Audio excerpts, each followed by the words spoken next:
Have you ever wondered why most guys never achieve their fitness goals? Despite putting in the time, the effort, and having good intentions, and buying the gym membership, and trying the diets, they never seem to get a body that they're proud of. And yet, on the other end of the spectrum, okay, you've got the top 1% of guys, the natural guys I'm talking about, who are lean and shredded year round, and they make it look easy and effortless, and it's almost like they're not even trying. Have you ever stopped to think and question, what's the difference? Why is that? Well, in this video, I'm going to break down exactly how you can build a top 1% physique. How can you actually build a better physique than 99% of men naturally, without drugs, without PEDs, and even if you have below average genetics like I had. All right, so I've got some good news and some bad news. All right, the good news is you're already much further ahead than you probably think you are. Okay, because in 2025 the bar is so low these days. The modern Western man is fat, he's sick, he's got man boobs, he's got a belly, he's got low testosterone, his wife tells him what to do, he's doing the dishes. It has never been easier to get ahead, okay? The average man is fat and sick and weak, and it is so easy to get ahead these days, so easy, all right? So the bar is so low, and the reason how we know this to be true is just look at what happens every new year, okay? New year rolls around, new year, new me. Guys set the New Year's resolution. Oh, this is the year I'm going to get in shape. I'm going to go to the gym, da da da da da. At the time of recording this video, it's the 15th of March, okay? So we're 2.5 months into the year. How many guys do you think, as a percentage, have already given up on their fitness resolution that they set at the start of the year? It's at least 80%, at least 80%. So right now, by you simply watching this video and have not given up, you are already ahead of 80% of men effectively. You are already ahead of 80%. That's the good news. The bad news is that last 20% is so much harder than the first 20%, okay? Because in order to get to where you are right now, you simply just have to not quit, train hard, eat clean, be fairly consistent. You're gonna make some progress. But how do we close the distance? How do we go from being top 20% to actually having a top 1% physique, right? Well, I've got a story how we can illustrate this. So when I was 14 is when I first went to the gym. Okay, I had to wait until my 14th birthday before I could sign up for the gym, because the rule at the gym was you have to be 14 years old. So my 14th birthday, me and my friend Johnny, we go to the gym and we don't have a clue what to do. Okay, we have no idea. This is before fitness YouTube, or this is before YouTube, I think, or I wasn't aware of fitness creators on YouTube at that time. This is way before Instagram, all right? So we go to the gym, we go on the treadmill because we know how to run, right? So we go on the treadmill for like 40 minutes, flat out, and then we do the machines around the gym in the order that they were laid out in the gym. So it didn't even make, we just followed the gym round and we just went through each machine. We weren't even working in sets or reps. So we had no clue what to do, right?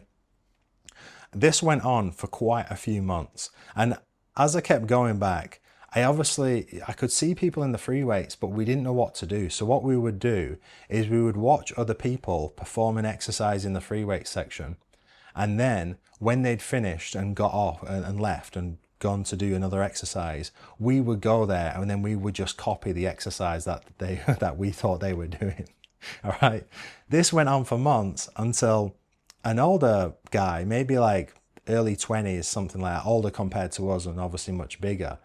He said to us, "Look, lads, I see you two in here every single day. You're doing the exact same thing every day. Clearly you don't know what you're doing. Do you want me to show you what to do?" And me and my friend Johnny, we just looked at each other and we're like, yeah, please. Okay. So then he told us about sets and reps and tempo and training different muscle groups on different days and, you know, just the whole basics of training. And I was like, oh yeah, that makes so much sense. That's so much smarter way to do it. And he said, oh, maybe you don't want to do like 40 minutes on the treadmill before you lift weights. It just really depends on your goals, etc., etc., etc. I was like, oh yeah, like I can't believe what we've been doing. So after that, I had a typical teenage boy's mentality where I was just like, yeah, I know what to do. I was completely shut off to new information. Okay. I thought I knew everything about training. I didn't seek out new knowledge. I didn't seek out new information. Even when fitness YouTube did become a thing, I wasn't really studying it. I didn't hire a coach. I didn't have a mentor or anything like that. And I just kind of was like, yeah, I know what to do. I thought the answer was just to work harder, to put more time, more effort in, and eventually get to where I want to get to. It wasn't until that I came to Bali and I started working with a coach, and it was kind of a little bit by accident. It wasn't really planned. It's just we became friends and then we started training together, and I started working with my friend Ollie. Okay. And just after a few sessions, it became clearly obvious that I'd been doing a lot of things wrong. And to be fair to me, back then, I wasn't in fitness like as a job. Okay. I was doing software engineering. I was working a lot of hours. Fitness was just kind of like, it's always been, at this point, it was always like just a side. It's just something I love to do. Right. But I hadn't really seeked out the information and really studied it to a deep level. And I start training with Ollie and I'm like, oh my God, there are so many things that I've been doing which I thought have been helping me, but have actually been hurting me. Okay. And a big mistake that a lot of people make is they think they know a lot more than they actually do. And so they shut off to new information. So they don't hire a coach. They don't hire a mentor. They don't watch the videos. They don't study the books. They don't actively try and get better. They think the secret is just to do more. And I've got a graphic which can actually really illustrate this very well. It's called the Dunning-Kruger effect, okay? And the Dunning-Kruger effect is essentially when people who know very little about something often think they know more than they do, while experts are more aware of what they don't know. Because when you first start doing something, you essentially don't know what you don't know. Okay. And then once you start to learn a little bit more about that thing, you realize, oh, there's so much more you don't know. And so your confidence drops. And then over time, by gradually learning and through experience, you get a little bit better and your confidence increases. But a lot of guys, they just get stuck at this like peak mountain of stupid.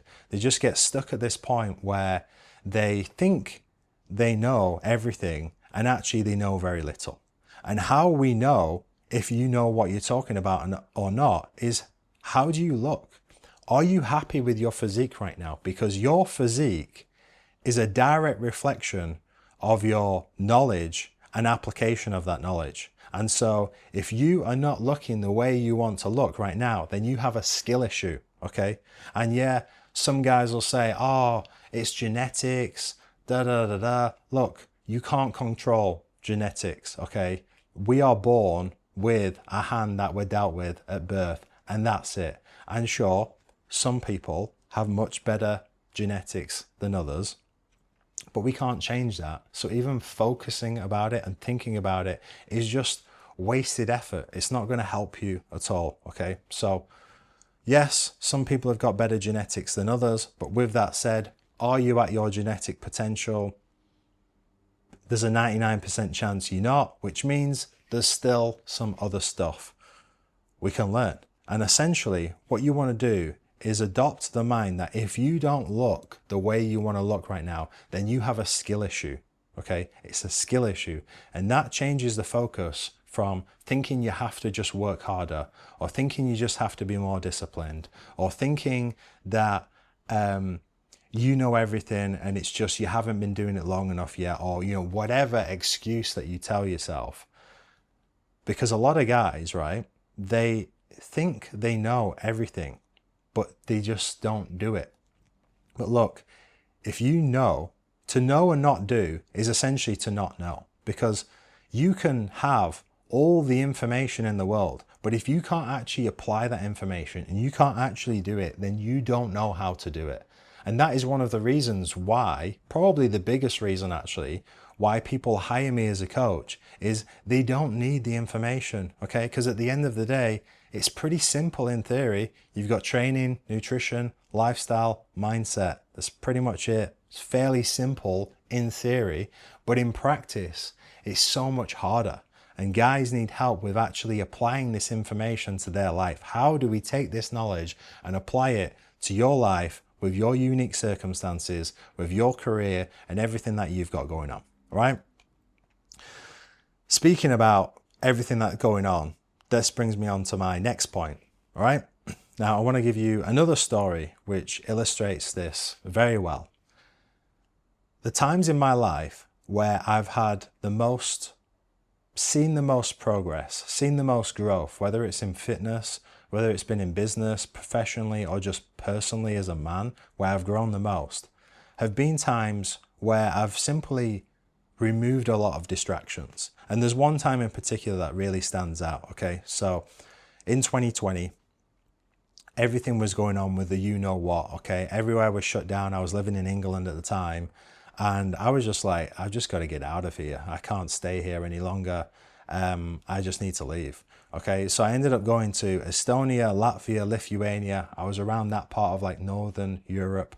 And I was essentially living out of a suitcase. I just got rid of all my stuff. I threw it away, gave it away, sold it, whatever. I got rid of everything, okay? So everything that I owned, it fit inside of a suitcase. And I was just on my own in these countries where people are typically a little bit colder. You know, it's harder to meet people and make friends. So a lot of the time I was pretty much on my own, and all I did was work and work out. And sometimes I do the odd date and stuff like that, but pretty much 90% of my time was spent working and working out, and that was it. And I made so much progress because I'd cleared everything off my plate. I'd got rid of the junk. I got rid of all the garbage possessions that I had that were actually owning me. I'd freed up so much mental real estate. I didn't have old friends trying to pull me for my time or anything. I was just completely free, and it's almost like a laptop or a computer where you close all the programs and then it starts running a lot faster than it was before when you had like a million different browser tabs open, okay? And it just allowed me to focus, all right? Now, I'll put a graphic on screen which will try and describe this in another way. Let's imagine for a second that you've got two people, okay? And you've got man A. He's got a job, he's got a business, he's got kids, he's got wife, he does football at the weekend, pub, weekends, and he wants to go to the gym, okay? Now you've got man B. All he's got on his plate is his job and the gym, and that's it. And a lot of people say, oh, there's only, it's like time is the limiting factor. Time is not the limiting factor. Energy is a limiting factor, because we all have 24 hours in a day. It's what you do within that time that counts. So the way I like to look at this is with like 100 units of energy. Let's imagine for a second that we all have 100 units, and how we allocate those 100 units is based on, you know, what's important to us and where we spend our time and energy. So out of the two guys, guy A and guy B, who do you think is more likely to see progress in the gym? Who do you think is more likely to build the top 1% physique? Obviously, it's guy B, because all he's got on his plate is his job and the gym. Now, I'm not saying you just need to drop everything, and if you want to build a top 1% physique, you've just got to all in on the gym and have no other responsibilities whatsoever. Like, that's just not realistic. We've got jobs, we've got businesses, we've got family, we've got kids. You don't have to do that. But just be wary of having too many goals, too many things that you care about, and spreading yourself too thin. If you've just got a few things, if you just got your kids and your job and the gym, that's great. But if you've got so many different things, and particularly if those things are conflicting, like for example, tell you another story. When I went to university, I started going out I was going out like 2 or 3 times a week. I was drinking alcohol, a lot of late nights. That was negatively impacting my progress in the gym. They were completely working against each other. It didn't make sense to try and do both of them at the same time because they were essentially working against each other. And some of you guys, you'll have goals and things that you care about, but they're actively working against each other. And really the best thing to do will be to just pick one of them, the one that you care about the most, and just do that, okay? Because I would be doing you a disservice right now if I told you you can build a top 1% physique whilst also trying to run £1 million business, whilst also being the world's best dad, whilst also being the world's best husband, while also watching football every weekend and going to the pub a few nights a week and going out at the weekend and doing all those things. Look, realistically, that's not going to happen, okay? So you need to pick a few things in your life that you really care about and just go all in on those things. The way I look at it is I would much rather have 2 or 3 things that I really care about and put all my time and effort and energy into those things such that I get a much bigger return on investment rather than spread myself too thin and not really make any meaningful progress in any single area. And the big idea that I want to leave you before I get on to the next point is that 6 to 12 months of focused action beats decades of distraction. Let me say that again. 6 to 12 months of focused action beats decades of distraction. For example, if I'd have just gone back years ago and I'd hire a coach when I was younger and I seeked out the information and I applied what I learned and I was focused and I wasn't distracted going out at the weekends and doing all those things, I would have made so much more progress, okay? But I was distracted. I thought I knew everything. I had an ego. I wasn't open to new information, okay? And that's why I wasn't really seeing much progress despite going through the motions and, you know, putting the time in and the effort in and stuff like that. All right. So that's the big idea that I want to leave you with. Now, I promised you a secret at the beginning. Okay. What is the difference between the top 1% of guys and everyone else? Well, I'm going to give it to you right now. And the secret is they don't do it for the end result. They do it because they love to do it. Like, for example, for me now, I don't really go to the gym for an end result. I don't really care about changing my body that much anymore. It's just not really a priority for me. Sure, I want to maintain how I look and I need to be in some kind of physical shape to be a coach. Otherwise, you guys would be like, I'm not going to listen to this guy. He's fat and out of shape. Sure, there's that element to it, but I don't really care that much. I do it because I like to do it. I go to the gym every day or I do some form of exercise every single day because it makes me feel good, because I enjoy the process of going to the gym. And that's the secret between guys at the top and everyone else is doing it to get to a destination. They're doing it to get an end result, whereas those guys are doing it just for the love of doing it. Now you might be thinking, oh, well, that's great, but I just don't love going to the gym. I just don't love the diet or whatever. And of course you don't love it, because it's impossible to love something you're not good at. Think about anything that you really like. Chances are you're very good at that thing, because it's impossible to like something you're not good at. I used to play a lot of video games as a kid, right? And one video game that I used to play a lot was FIFA. It's like a soccer football game where you could play against the computer and you could play against like friends. Whenever I was at home on my own playing against the computer, what I used to do is set the difficulty to the highest difficulty, legendary, right? The highest difficulty. And I used to just play against the computer, and pretty much every single game I would lose, and it was not enjoyable and it felt painful. And it was just, to be honest, it was just slightly frustrating. But the reason I did that is so that when I went to play my friends, I would beat them every single time. Okay, every time they were like, how are you so good at this game? I don't understand. And it's just because I've been playing the game at a higher level, right?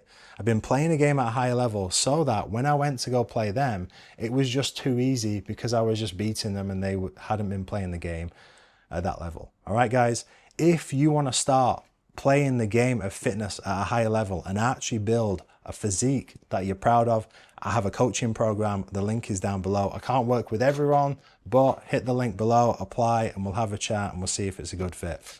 Now, obviously, building muscle, losing fat, and building a top 1% physique can take a lot of time, but there are some things that you can do to massively speed up the progress. So if you're wondering how to get jacked so fast that it feels illegal, then you need to go and watch this video that is on screen here somewhere. And as always, guys, thank you so much for watching, and I'll see you in the next one.